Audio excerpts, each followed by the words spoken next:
Omusigazi ogwo amanywa nkahira rowoye sigire ow'emyaka 24 kuruga aha kyaro kya Mushanga ya Kashatu omuri Ishongororo yashangwa yisirwe kandi agwire hagati y'enkuuto eya Kabare omuri Kahiro Biseje. Nagumizamu nimpurira orwari kuhika kugira nti mpike umusharo ya sero yanjye kuhika aha mwanya ogu kukushanga omuntu afiire.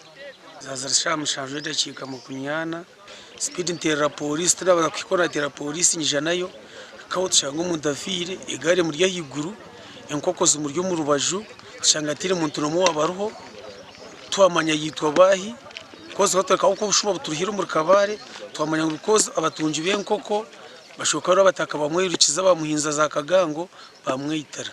Kandi hariho n'uresero obujurizi bw'egari egari bakagibwa mukaga mu ciro 2